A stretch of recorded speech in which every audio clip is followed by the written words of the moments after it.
I'd like to ask Gerard Robertson to come to the podium. He's going to be the moderator for our great panel. Gerard served as Florida Commissioner of Education from 2011-2012, and prior to that, he was the Secretary of Education in Virginia.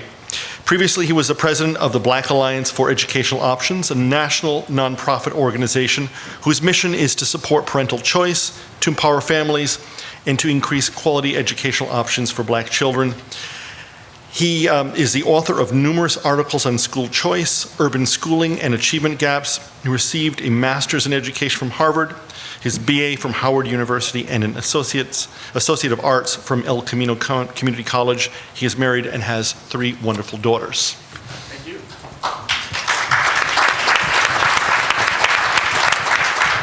Thank you, Jim. The reason he stressed the 3 wonderful daughters is because my last event here at Pioneer, I brought the middle beautiful daughter. It was for the MLK event and wanted to instill in her the idea of what it means to be a human being in action. So that was great to be there. It's good to be here. I will not take a great deal of time with an overview, but I will introduce the panelists and insert a few things, and then we'll have a very lively discussion about early childhood education. When I was in Virginia, I had a chance to serve as the chair of the Virginia Early Childhood Education Foundation Advisory Board. It's one of the few areas where I found bipartisan support. People thought it was important. Chamber of Commerce called it early workforce development. Teachers called it early school prep. Parents said, wow, I get some free time in the afternoon or in the morning. So everyone had a vested interest. But I think it's important, and I'd like to thank the Deputy Mayor for her very good presentation. And thank you for your very good policy presentation. We've got 4 people here who are all well qualified to talk about the subject. I'll start at my end with Cynthia Brown. She is the Senior Fellow at American Progress. Prior to that, she was Vice President of the same organization. She has 35 years of experience in education.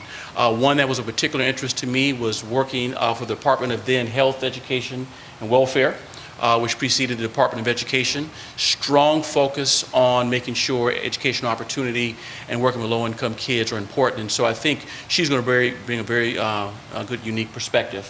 We've got John Skip McCoy, who's here from DC. He is with Fight for Children in an executive role. It's a nonprofit organization who's focused on making sure every child in DC has a great education and also great access to health. The founder of the organization is someone I had a chance to work with some years ago. What I like about Skip is the fact that he brings to this discussion an urban planning background.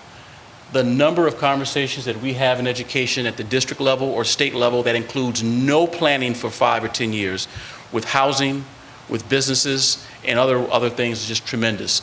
He's also obviously not a shy guy. He's on the DC Charter School Board. And so he takes on some very tough issues.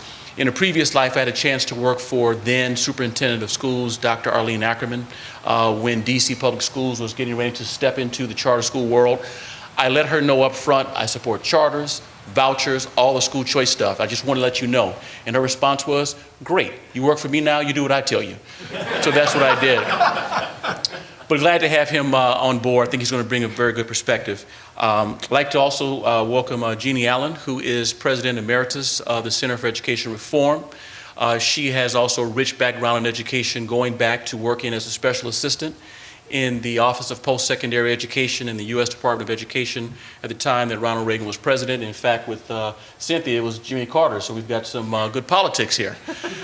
She also worked for the Heritage Foundation, helping shape the Heritage Foundation's education agenda, and then went on to found the Center for Education Reform in 1993. Under her tenure, she helped shape the American narrative on school reform, both in the public school sector and the private school sector. I'd also like to congratulate her for doing something many nonprofits hardly ever do. I had a chance to run into Cara in DC at a BAYO meeting, and she said, I'm the president. And I remember when Cara wasn't the president and she was working hard and moving up. She grew her leadership, handed over institutional knowledge, and so we'll see some great things coming from her and the organization. When America creates its Mount Rushmore for educators to look at the compliments and the contributions for the last 100 years, I'm sure to see Jeannie's face on there. Next to me is Leo Casey, who is the executive director of the Albert Shanker Institute. He served in another role working with their teacher education unit.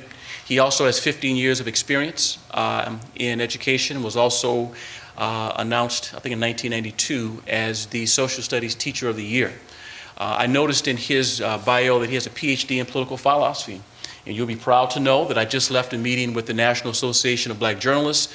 I was on a panel focused on Brown v. Board of Education at 60. And a young lady stood up and said, can we talk about nihilism and its impact on reform and learning in urban education? It's rare. First of all, most people have no idea what nihilism is. So it gave me an opportunity to brush off my BA degree in philosophy, talk a little bit about Kierkegaard, Jean-Paul Sartre, Nietzsche, a few other things. So just know that our work is not in vain. He's done, I've had a chance to hear him before, and he's done some great work. Let's get straight into the questions about early childhood education. And I'm going to start with Jeannie for one particular reason. Last time Jeannie and I were together here at Pioneer Institute, Dr. Fuller was a speaker and the guy from Credo. And we ended one question leading our way into pre-K and early childhood education. So I figured I might as well back up and start off with that right now. 50 years, we have seen the War on Poverty's program with Head Start move forward. We know the research says that some great results by grade 3 after that, we'll see them diminish. Others said that without Head Start, millions of poor kids would have fallen behind. Others think that we've invested a lot of money, haven't got our best bang for the buck. I'll start off with you and then open it up to anyone else. What do you think are some of the pros, the successes, and challenges, and maybe lessons learned with early childhood from your perspective? Thank you so much, Gerard, and really appreciate your perspective and the political philosophy piece too. I share that affection and that major. You know, I guess the way I'd answer that, and there was so much rich data that you heard both from the deputy mayor, from Kara, and just in general in opening this debate. But I think the biggest lesson we've really learned that the research points out to is that without great school systems or great schooling organizations for kids to go into after they've been in a great pre-K, all is lost, right? So you can start with a great program, but what a sin and what a shame not to actually have some place to tee those kids into. And so I think that's actually one big takeaway. I think that the DC, why we should care about DC, why we should care about Apple Tree, whether you're in Massachusetts or Maine or Maryland, frankly is because you have a charter sector, which Abby clearly showed us about in the growth, that actually spurred and helped incentivize the great work that could then be done to spend that kind of money in pre-K, right? I mean, the conditions for doing something like that were just non-existent before the charter reforms started. So I'd say, so lesson one, it actually does really take that village from like 3 until 12, and you have to connect the dots. 2, a very healthy charter sector really does in fact build the ability to do great things like that and to serve those sort of masters, if you will. The third thing that I'll leave you with, and I would love to hear other people talk about this, is what we've actually learned is it's not so much about cognitive, right? So we have the qualitative factors of pre-K, but it turns out, if you read Paul Tufts' book, you know, How Children Succeed, who builds on Heckman's, you know, James Heckman's work, University of Chicago, it's actually not so much what you were doing, it's that play discussion you were having, Abby. It is the interaction, it's that grit, it's the resilience that these kids learn that actually will keep them going. And that means, you know, getting mad at the person next to you, right? It means actually having to like really kind of bust out of challenges. It means the kind of independence. And so what we've learned in 50 years is it's not about putting money into a system and saying, go, you're 3 years old, you belong in a pre-K program. It's actually about sort of the research, the structure, and what we do with that kid at that day and having the good data to back it all up. Cynthia, so President Carter pushed Head Start forward in ways his predecessors, President Ford and Nixon, did not. From your perspective, successes, lessons learned, what would you say? Well, I agree. Thank you for inviting me to this, by the way, and I think the paper and Abby's presentation were terrific. And I agree with what Jeannie said. But the truth of the matter is the country as a whole has never had a serious commitment to preschool. Head Start, I mean, we have not moved far beyond the original concept of Head Start. it became, there's very little accountability. The quality standards, particularly the qualifications for employees, were never high. They've been raised a little. It became, frankly, a means of employment of a lot of undereducated people who wanted to improve themselves and who actually were able to use employment in the program to improve their own skills and learning, and often move on to other kinds of jobs.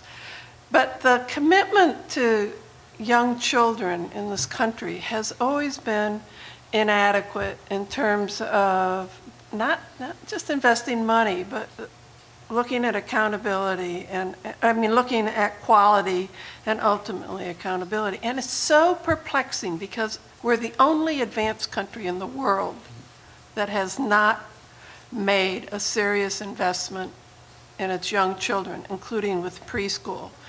It's exciting to be in Washington, D.C., which is breaking through on this. And I actually think if communities don't, given sort of the political, I'm a D.C. policy wonk and advocate. I don't see any kind of national push that's ultimately going to be successful in a big way for about 10 years maybe. And there are some states that'll do it, but I think a lot of this is going to have to come from community commitment, which is what has happened in Washington, D.C. And I think it's exciting you all wanted to have this program to see if you can learn from it and transfer some of the strategies and commitment. You make an interesting point, and I'll turn to John for a response, about commitment to this, that we as a nation, we haven't had that commitment. Congressman Augustus Hawkins was a former legislator in California, in fact in Los Angeles, of my area. He authored a paper in the 80s where he focused exactly on your issue. John, this is a political will question. If the traditional schools, for a host of reasons, won't move forward with it, do you think the charter school movement, be it DC or just nationally, is in a better spot to move this?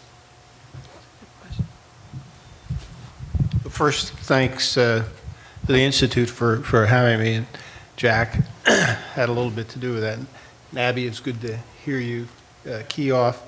Let me answer it this way. What I see in DC, I should mention that I'm a Phillies fan. I grew up in Philadelphia. Oh, we cut the mic off now, right? I'm a huge Nats. I should mention that I've been in Washington 30 years, and as you mentioned in the introduction, I started out as a city planner, went into real estate and research. So I've only recently come to education and to choice. In fact, when choice in the late 90s, when we had the real groundswell movement moving towards universal access. Quality is a different question, but universal access. I was one who felt, this charter thing is a mistake because it's sucking away parents who are really committed to education, who we need to be in the regular public school system to continue to fight and force for change. And in the last 8 to 10 years, of course, now I'm chair of the charter board, I've clearly changed my view. And I think what the charter sector is helping to do, particularly with schools like Jackson and others in DC, is it's saying with early childhood, even though excellent education is play-based, even though social-emotional development, self-regulation, those non-academic skills, if you don't get that with the kids before they get to kindergarten, they don't get the academic when they get to kindergarten. So those are critical, but we can still hold preschool accountable for the results for the kids. And I think one of the things that's happening with the charter movement in DC, we've got about 115 campuses, 64 of them have some sort of early childhood education, is over time with our performance management system, they're all going to be responsible and accountable for outcomes. How they get there, whether they use ECR, whether they're Reggio Emilia, whether there's some other sort of approach to early childhood, we at the board don't care. We want the kids to be age appropriately ready to go at kindergarten. And I think that's beginning to make a big change, certainly in our city. Leo? So the educational research is very clear that economic inequality affects kids' abilities to learn before the first day that they ever walk into a school. The paper that you will read on Apple Tree cites some research by Hart and Risley, which is very well known, that talks about a vocabulary gap of tens of thousands of words between a child coming in living in poverty and a child from a middle class or upper class background. And that's like a quantifiable piece of it, but clearly it's not just the number of words, it's the facility with words, it's the ability to use and to engage in meaningful oral communication. And oral literacy is the foundation of written literacy. It is absolutely key. And so while there are no magic bullets in education, it is clearly the case that a powerful early childhood program that includes all of the components that you heard discussed and that are articulated in the paper on Apple Tree, all components that require serious investments of resources, human and other capital. Without that, what's going to happen is that those kids will continue to have that sort of gap, and they will fall further behind. Because another very important piece of research here is that as children progress through school, what will happen is that for middle class and upper class kids, summer vacation will be an important educational experience. Their parents will take them on vacations. They will have all sorts of conversations and exchanges, and the kids living in poverty will fall behind. And so once you've made this upfront investment, you have to continue to do it over the course of a kid's education if you're going to have any hope of providing the equity of access to a quality education that has been the promise of this country since Brown versus Board of Education. Leo brought up research and he mentioned Apple Tree. So let me read a section from there and then I'll open it up to anyone on the panelists. Of the Apple Tree graduates that have gone to attend Washington, D.C. public schools, no student has to date been identified for special education services, either in kindergarten or in elementary school. Moreover, no child who has graduated from Apple Tree has been retained a grade after entering elementary school. What are the Apple Tree lessons that we can take here for Massachusetts as well as DC charter schools? Well, clearly, they're focusing on pre-literacy skills. Excuse my voice. I have all these summer allergies, which give me a little laryngitis, but I'm fine. I just sound a little raggedy. And it's so important to work on those skills, starting with 3- and 4-year-olds. What we know is, and then it has to be built on. I mean, a point Jeannie and Leo both made.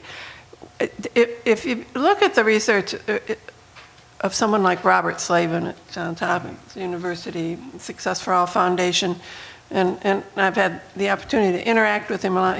He says his programs also have this result, that very few kids are ever identified for special education coming out of his early, and he mostly is K. He has a pre-K program, but K 1 and 2. And the thing about it is, he maintains that the reason you have kids ending up in special education in early grades is they didn't learn to read the first time they were taught. And so he advocates reteaching. Well, oftentimes they don't, if they've had pre-K, the kind that Apple Tree is offering, the likelihood they'll then be able to move into reading with ease and understanding as they progress through the grades is much greater. There are ways to work with early elementary kids who don't get that kind of preschool experience, but it's so much easier, and you're able to move forward the kids through school at with much greater success if you start early. And if you look at DCPS, their special education rate is around 20%, and so is Boston's. Massachusetts, I have a civil rights background. I was in the Office for Civil Rights and worked on those issues for the first 15 years of my career, including on special ed. And Massachusetts, when I was in the Office for Civil Rights in the Carter administration, Massachusetts had the highest rate of special education, and it's not much better today. I think it's a couple points lower.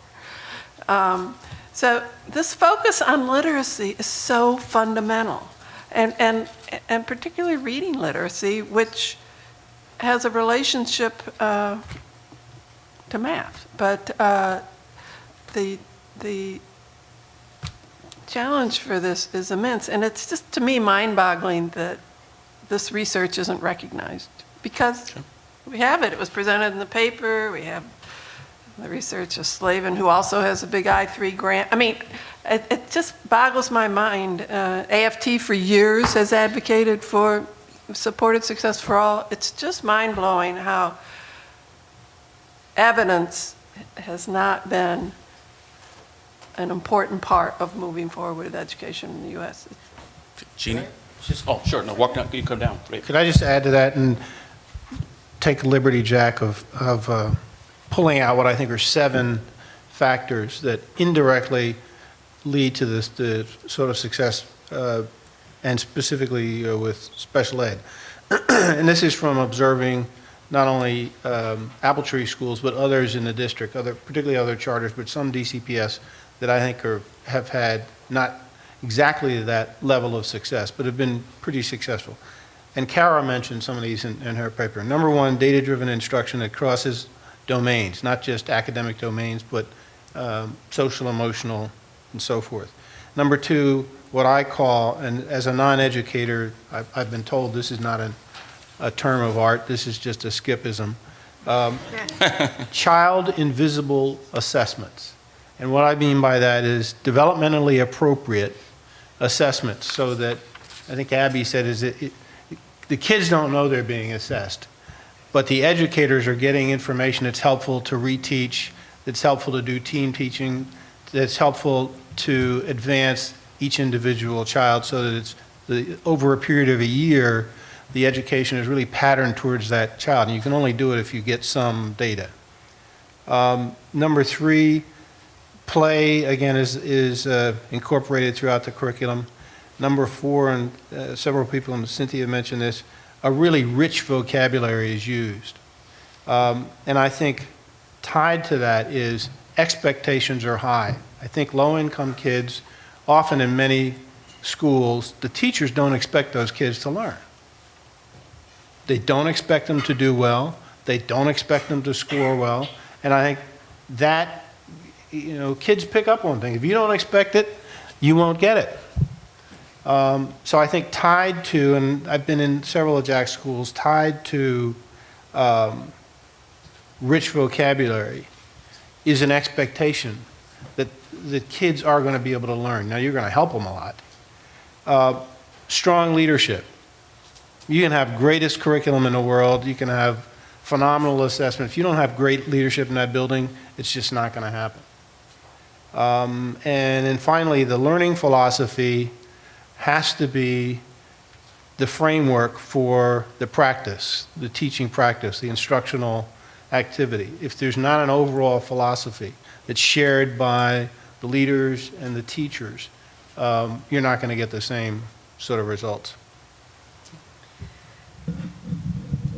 those were great points. You know, I think another reason that Apple Tree succeeds is because it understands how children learn.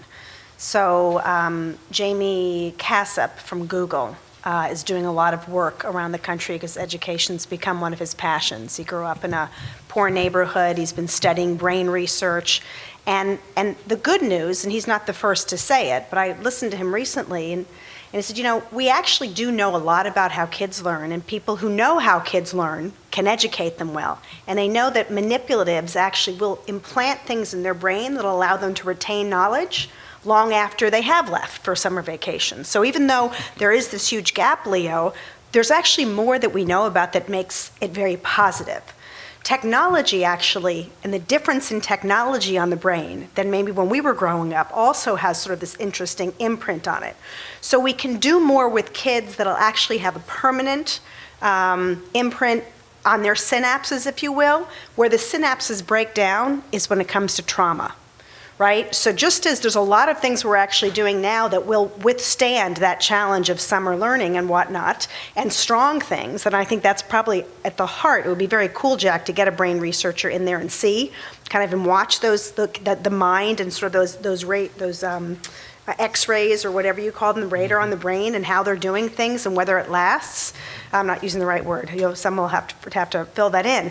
But the point is, it'd be interesting to see how that transcends. But then, what are we doing about that trauma, right? That actually literally has this imprint. Stress impacts brain development, and so all of this great progress can be made. And then we've got these children in any kind of environment being sort of zonked.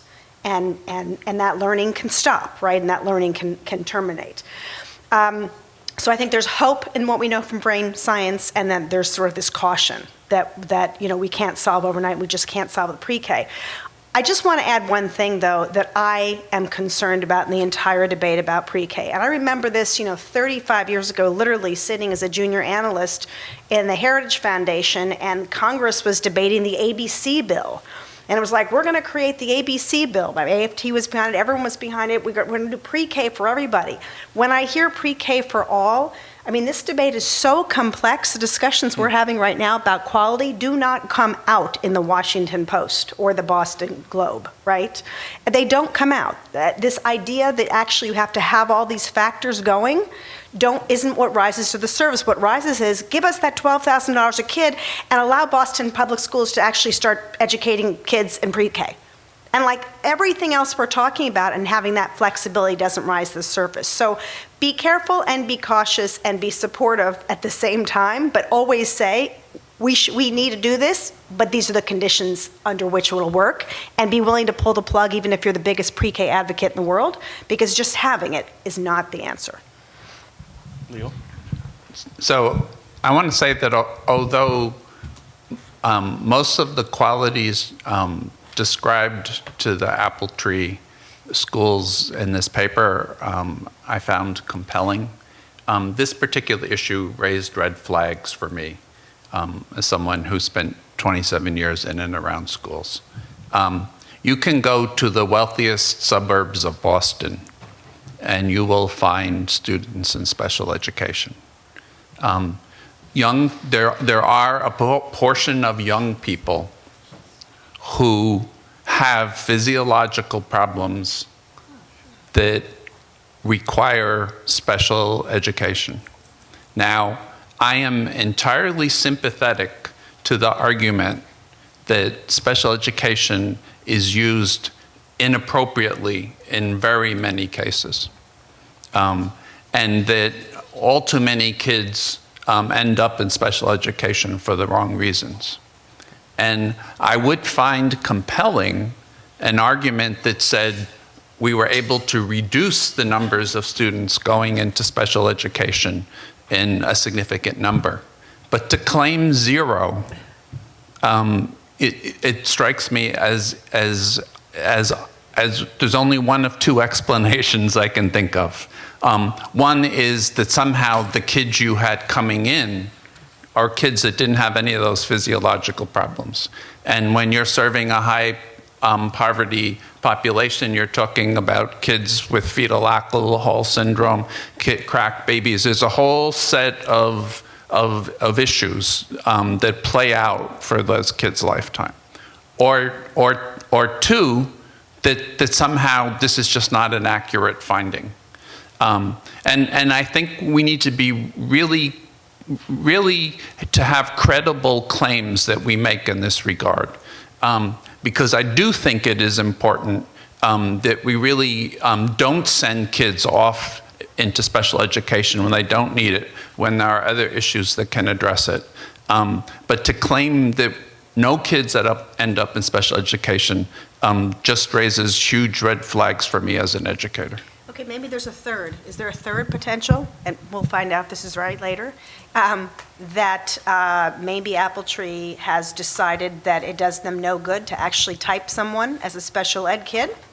And I've not been to the schools. I know Jack a long time, but those physiological issues, some of us would argue, are not special needs issues at all. They're actually completely very natural, the way our brains and our world functions today. So if you don't look at them as a deficiency or a special exceptional need, maybe there's no reason to label them.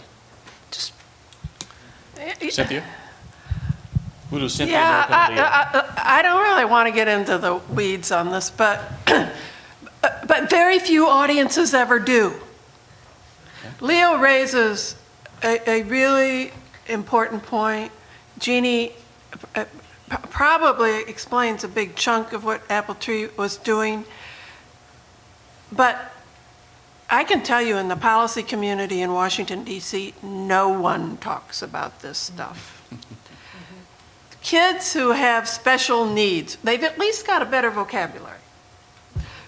I've been in D.C., working and living in D.C. for 48 years. I think I beat everyone else on this panel. So, I've seen a lot of change, at least in language. But, and the suburban thing is a whole different thing, which I said I wasn't going to go into the weeds, but I can. I just urge people to think about these issues very deeply in a way that is rarely done. And if you start early, you can work well with kids who have developmental delays. Not all kids develop at the same speed. They develop different skills at different times in their lives. But good educators know how to deal with kids on these individual levels. But what we have is a really sick system of special education that I can tell you no one talks about. Not at the state level, not at the federal level. I'll let Leo Keep respond. on keeping on. And then we'll turn to the author. I would just like to clarify the point because culpability here, right? But I think, thank you for these points that have been made about overdiagnosis and who gets diagnosed. I think, and Jack, please pop in if I'm wrong. What Appletree would say, if you read the quote, it says that the students who have gone on, they haven't subsequently been identified. So if a student really needs special education services or supports because of some of the things that you mentioned, they would be identified at Appletree, right? So what's happening is that they're not going on into the public school system, unable to access the mainstream curriculum with effective teaching, so they're not being identified subsequently for special education services. And I would say that yes, Appletree takes an approach that there are many conditions for which students might be over-identified for special education services, and Appletree says no, that's not how we're going to approach this, right? We're going to educate this child to the best of our ability. So I just wanted to clarify the point because I think it's a relevant one. Okay. Leo, you want to respond, or anyone else? No, I think we can go on. Okay. Special education in D.C. has always been a very tough issue, part that led to the mayoral takeover at one point. I remember working for Superintendent Ackerman, where we were sent to court so often as a district that it became financially beneficial to law firms. We found one law firm in particular made $1.2 million just on special education cases. The city council passed a law, put a cap on the amount of money you can earn from special education cases, and guess what? Overnight, the cases began to go down. Not that kids were no longer special education students, it's just that the lawyers decided to do something else that was more profitable. And my wife's a lawyer, so I can make those type of jokes. So Leo knows this probably better than most on the panel. At the end of the day, when we pass laws at the federal and state level, when the door is closed in the classroom, or now with some students who are digital learners, it's the teacher who's responsible. I remember in Florida, we had to revamp our program. We had approximately 75% of our kids in Florida who were participating in the program, very high. But when I raised the question, how do we know how well they're doing? And how do we know whether or not we say they're learning what we believe they would? We realized we didn't have a pre-test and a post-test. So the state board approved regulations. We now have a pre and post-test. We're spending millions of dollars on the program. Number two, we raised the quality of standards for those who want to teach in that area. We also raised the standards for the number of years of failure on our pre and post-tests that a business could have. And based upon our algorithm, we figured that a third of those programs overnight, if we institute the law, would go out. So there's also a delivery sector that we need to address. We know that many pre-K teachers are some of the lowest paid amongst their peer professionals, same with some of the other teachers. How do we address the issue of pay and the issue of qualification for teachers? So there's some interesting pieces here. Obviously, one of the reasons why in DC they were able to have certified teachers who have some proper training on this is that they've invested the resources. I think that it's generally true if you look at the research that when pre-K programs are located in schools and part of the school system and they have the general qualifications for teachers that also apply to pre-K, that you're going to end up with better prepared teachers. The issue of universal pre-K and how you get to universal pre-K is a very important issue in terms of this, because you can have an excellent goal, and if you don't have a real program for how you get to that, you can create some problems. I'll give you an example. In California a number of years ago, they decided that they were going to lower class size across the board because of the research that shows lower class size are effective. And what they in effect did, because they hadn't thought through the implementation, was they created a brain drain of teachers from poor communities into rich communities. And had a very negative unintended consequence. So we have to figure out strategy here of not only how you move towards qualified teachers who are trained and experienced and get the professional development they need, but how do you also increase the level among those who are operating in daycares, community centers where they're providing pre-K and they're going to be part of a universal pre-K system in any transition. One of the things that the union in New York City did, which was very important in this respect, was that it went out and organized the home daycare workers. Home daycare workers in New York City are largely African American and Latino women living in poor communities who with Medicaid funds from the state, provide daycare for children in their neighborhood, in their house. They had very little training. They were paid very poorly. And what the union's goal in doing this was, one, to go to a group of people, women, black and brown, largely immigrant, to increase, their income, to improve the conditions of work, but also to have a conduit to provide professional development, because these women wanted to do. With the young children in their charge, they wanted to do stuff that would help them succeed on later in education. They really didn't have access to the sort of information and the sort of training that they really needed to be effective at that. So you need to have a strategy that actually goes to the people in place and figures out how you improve the quality at the same time as you're moving towards a system where you're going to have, hopefully at some point, all pre-K provided by trained, credentialed, accomplished teachers. You know, when my 4 kids were 3 and 4, it was such a joyous time, but I was also the most impatient mother in the world. And it was great fun, and it was the most frustrating time of being a parent. And I learned a lot from their preschool teachers. And one of the things I learned was I was not wired ever to be in front of a bunch of kids en masse, and there were 3 of them at one point who were sort of in that area, right? But I'm not trainable without a lot of exposure to kids at 3 and 4. Hopefully in the future I will be when grandkids come along. But when I've had these discussions with young teachers, with teachers who've been in the classroom for a long time, it's a lot of time, it's a lot of focus, sometimes it's nature. And I actually think we have to come up with a brand new model for how we introduce teachers into preschools. And it goes something like this. You hire an assistant teacher to actually mirror or shadow people, everything from elementary to high school. And you expose them as much as you can to students, and you actually try to parse out and select who seems to actually have a nature to start with and the training aptitude to maybe go down to a lower level of kids.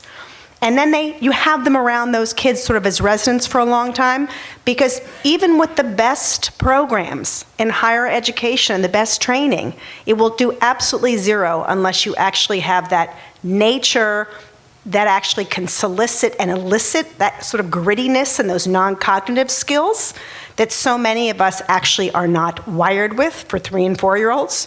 So I've seen a lot of real, I'm going to be incredibly rude, old bags teaching a lot of 3 and 4-year-old little kids, yelling at little boys, right? And yet sometimes that's good for that kid and sometimes not. And I love, by the way, one of those did teach some of my kids. But then I've seen a lot of people who are these young, wonderful, patient people who do nothing but just like they're caring and concerning, and they don't listen to it either, and that can be in like an affluent area. So I can stereotype and call names, but that's not my point. My point is we got to come up a whole new way. And then if it credentials and certifies them after, but let's find the people. Let's assess whether or not they do a great job. Oh, by the way, that assessment probably should be after those kids are in 1st or 2nd grade, because how do you really know you're having an impact in that now? And even though you're the most impatient mom in the world, in 2010, you were named one of the top 10 most powerful moms in education. So it balanced itself out. Anyone else want to add to this conversation? Okay, well, I'm going to turn it over to questions. And before I do, I think one sector we can look at for maybe other ideas of how special education is working are private schools. There are currently 41 private sector choice programs in the country. At least half of those are special needs scholarship programs. I had a chance in a previous life in Georgia to help support the Georgia Special Education Scholarship, work with a lot of parents. We brought new schools to the table, built political capital. Since you mentioned the part about unionizing, we were also able to build capital. So let's look at the private school sector as well, because that's a very fast-growing segment of our education market. Gerard, I think we could invite questions also to Abigail and to Kara as well, because we cut that a little bit earlier. Oh, you're right. You heard what he said. All right, sir. And if you could say your first name and maybe your affiliation. I have microphones, if you wait 1 moment. Thank you.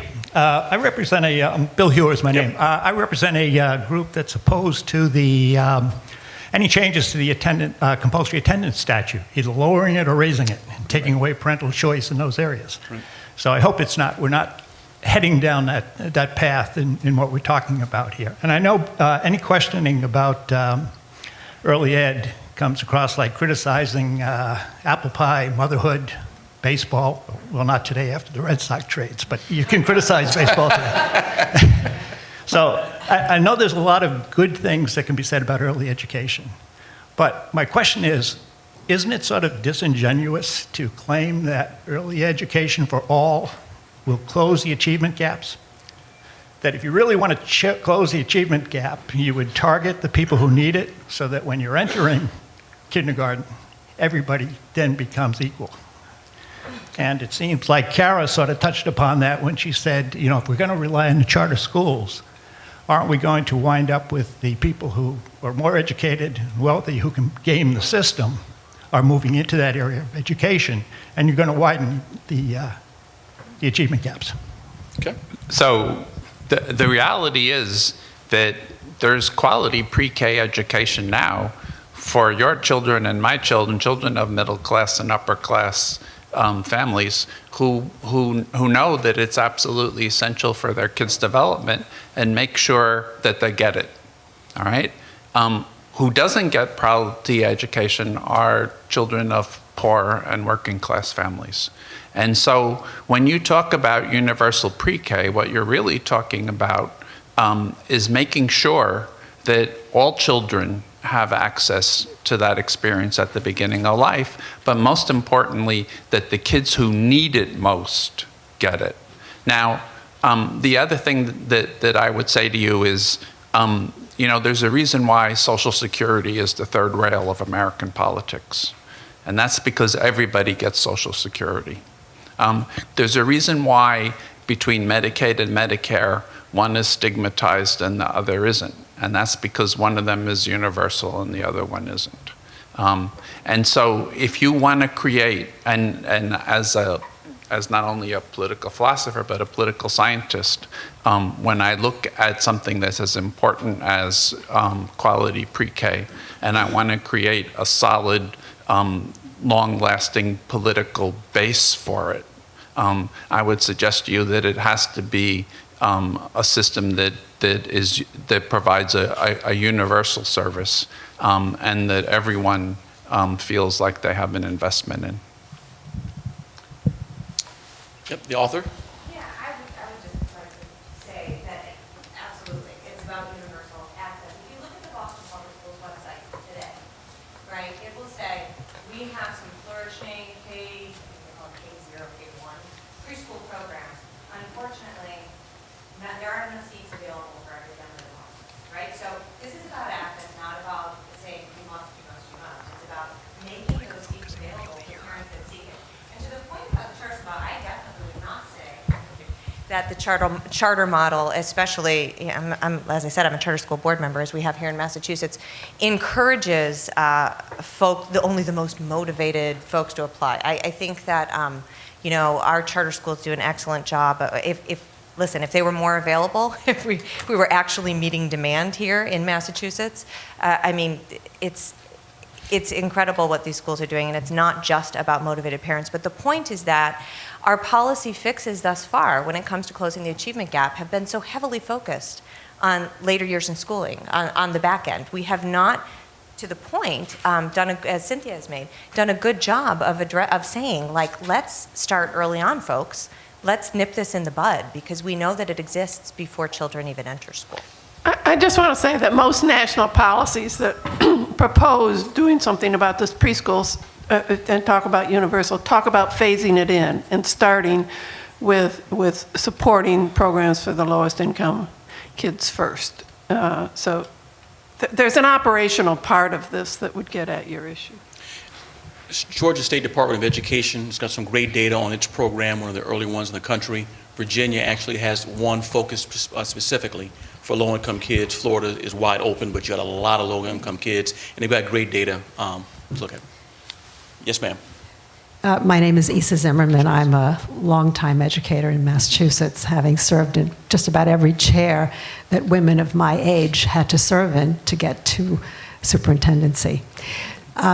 I had a very interesting experience with a charter school in my last superintendency. And one of the reasons why charter schools were appealing to me and other superintendents in Massachusetts is that we were supposed to be gaining wisdom from the experiments, quote unquote, that charter schools were engaging in that public schools could not, given all the conditions. So I'm delighted to see that we have some work that's been done, at least on the DC schools, but I'd like to see, and this is really to Jim and Jamie, I'd like to see a comparable set of documents about the improvements that are possible for early childhood and in fact for K through 12, that the charter schools have led the way. And if more public schools saw that and engaged in conversations about that, we would see some really good changes in the public schools, because we all want the same thing for all of our kids. Doesn't matter what school they're in, private, religious, public, charter. Is that a possibility that Pioneer might do that? Oh, thank you. Okay. We've got 5 minutes. I have a hand here, and then we'll go there. Yes. I'm David Anderson. I'm an education consultant here in Massachusetts. And all four of the panelists alluded to the idea that children have special needs. And is there a role for self-pacing in preschool environments, because children learn at different paces? Yeah, I think that several people mentioned the issue of the importance of kids developing self-regulation. And I think with Every Child Ready and a lot of other curricula, it's important to, one of the things that frequent assessment, quarterly assessment, does is it gives you information on the child and the speed with which the child learns. You know, little Johnny has a problem, you know, that's close to being dyslexic. Little Mary has another sort of issue. You pick that up early, and then you can reteach and help on that. And I think that's a major difference in our city, a major difference between the school-based, whether it's DCPS or charter, and some of the earlier community-based organizations that may have daycare and may have Meals on Wheels, but are not using as much assessment and not using as much reteaching and not focusing on the different learning speeds, different learning needs that the kids have. And I think we're seeing a lot of progress in that area. Okay. Our last question here. Oh, we have one in the back, and then we'll turn it over to Jim.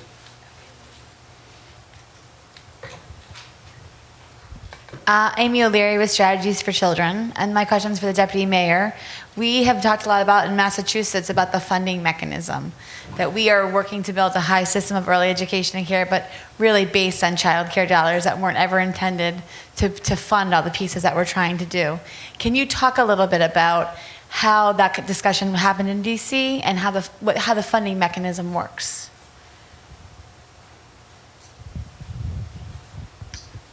So I think Skip may have sort of referred to this a little earlier in terms of the process that, or maybe it was Cindy, that we went through in DC, that among other things included an immense amount of engagement on part of the early childhood advocacy community in DC, and they worked tirelessly to beat the drum on this.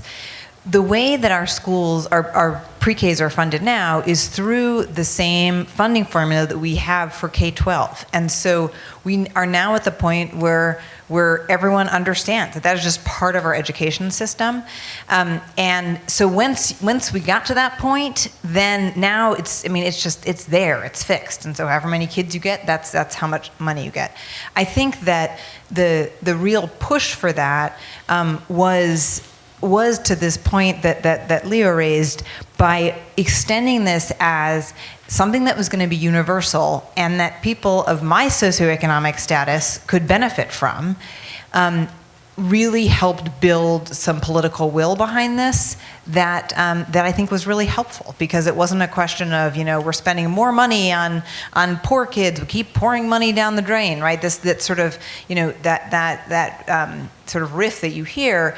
And the point was that all kids can benefit from this. We know that, frankly, our poor kids come to school most often with greater needs, and we need to do more to meet those needs. But we also know that higher income families sure like the idea of being able to send their kids to pre-K. So I think that really helped. The other thing that I'll say is that we also have worked to leverage other dollars. So we use child care subsidy dollars. We use Head Start dollars, and have a blended model within DC Public Schools where we're able to provide the sort of wraparound Head Start services to all kids in all of our Title I schools, whether or not the individual kid qualifies, because the basic programming is covered by our local dollars that go to education. Okay. Last question, then Jim.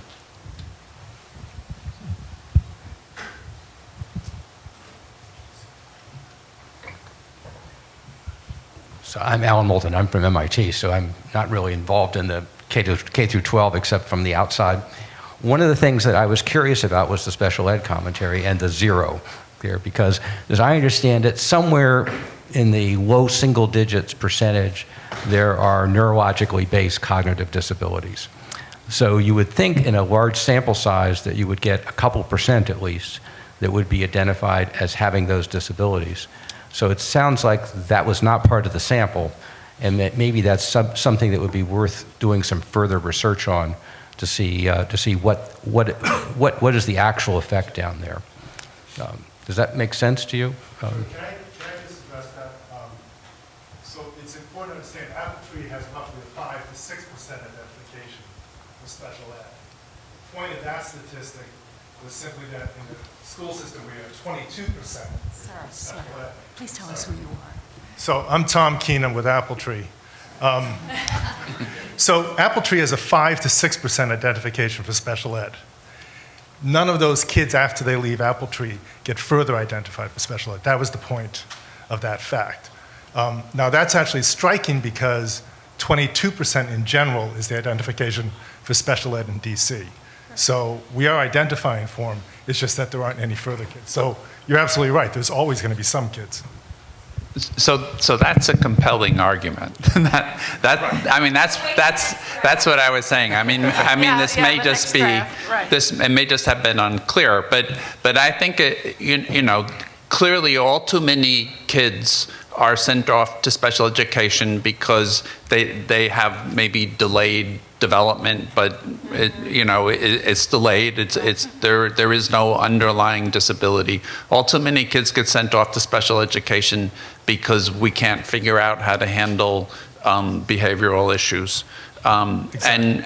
And a school that cuts down on those numbers and keeps kids as properly mainstreamed. I mean, there's a lot of discussions we could go into here because there's a lot of disastrous mainstreaming.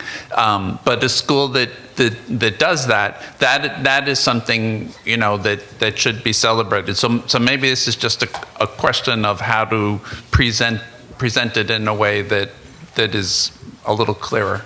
Okay. Let's thank our panel.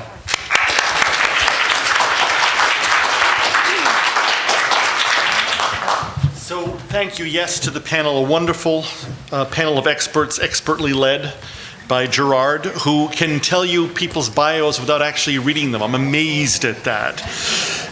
So I just a couple of comments. First is I was passed a piece of paper by Jack, who said, people are welcome to join us at the reception afterwards in the storeroom. So if you'd like to hang around and talk a little bit more about this, please feel free to. I just want to make a couple of quick comments. One is that Jeannie has, I think she has underway a new design for Apple Tree Institute headgear. The kind of, analysis, the radar and all. Yeah, love that. I'll raise the money for you. It's an important conversation. Amy's here with her group, and I think they've done some really important work in terms of advancing this conversation. Appreciate your being here. A couple other further comments. One is that there are a lot of people here in state who have worked on this issue for a long, long time, including Judy Shikadance, who's involved with the BU lab school initially in terms of modeling that out, BU's Chelsea partnership as well, and had some initial input into what you're doing, a lot of input with what Jack was doing. So there are people to lean on here who have really good knowledge as to where we could go with this. A final thing to note is that on the 11th of September, we have our Better Government competition. Our speaker this year is Mayor Walsh, and he'll be talking about how to improve the city of Boston by implementing a much higher level of technology in government. Look forward to seeing you. If you'd like to join us at the storeroom, please do.